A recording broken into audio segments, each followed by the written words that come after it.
عملت احلى قرص فلاحي طرية بالجبنة والسكر وسادة، وحمصت بقى وشها كده بقى يا سلام مع كوباية شاي بلبن.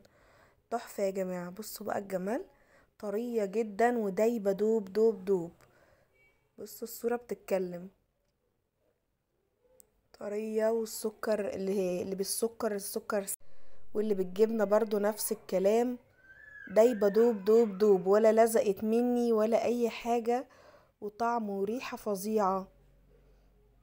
مكونات سهلة جدا، وبنص كوباية لبن بس عملت 15 قرصة. بصوا الجمال، بصوا بيضة ازاي من جوه، وهايشة مش مكتومة ولا مفرغة. بصوا عاملة ازاي، عاملة زي القطنة. بصوا السكر بقى سايح فيها، وبصوا بتتقطع ازاي مش ناشفة. هنقول كل التكات القرص في الفيديو ده، اوعى يفوتكم. اول حاجة خالص جبت بولة وحطيت فيها كوباية الا ربع من المية الدافية.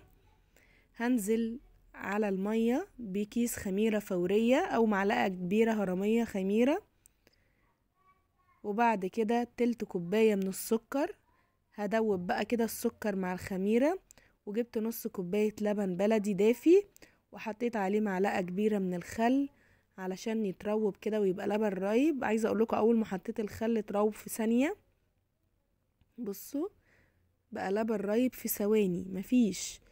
هنزل بقى باللبن الدافي ده على المية والخميرة والسكر بالشكل ده، وهدوب بقى المكونات كلها مع بعضها كده، وهقوم نازلة عليها بذرة ملح بالشكل ده،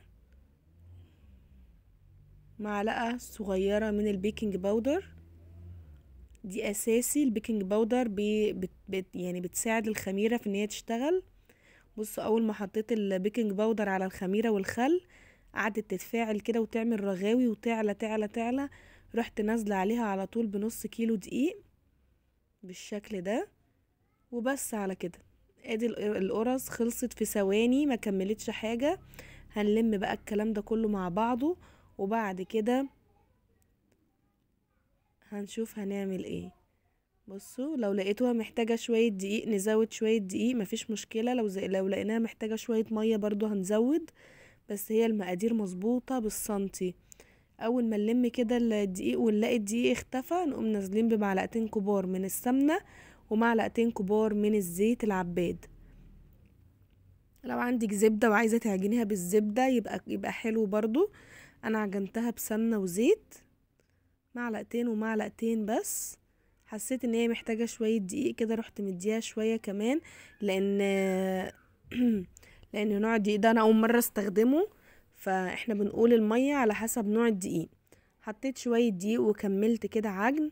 طبعا الدقيق هنا امتص سوائل كتير، بس المقادير مظبوطة. عملتها معاكم كذا مرة ومحتاجناش ان احنا نزود دقيق او مية.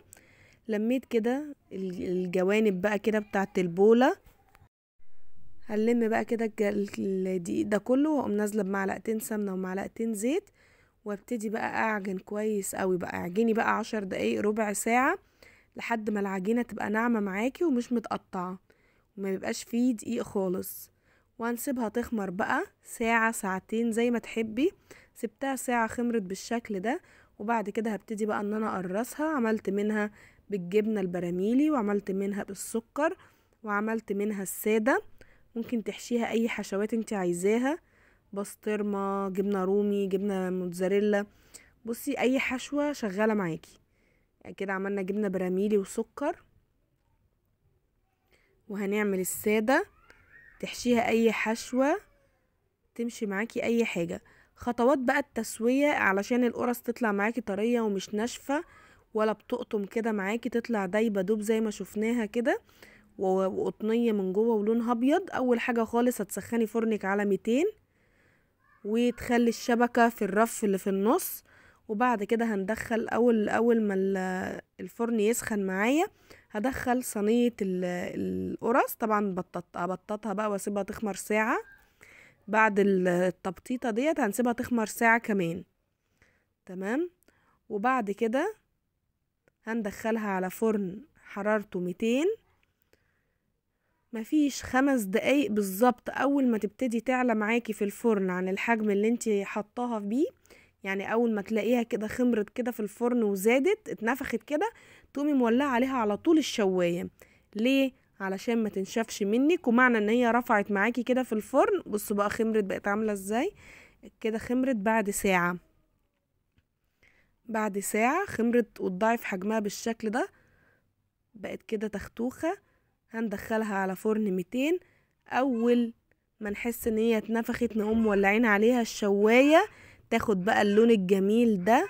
عايزه اقول لكم الريحه كانت قلبة الدنيا، والشقه دفى دفى دفى في الساعه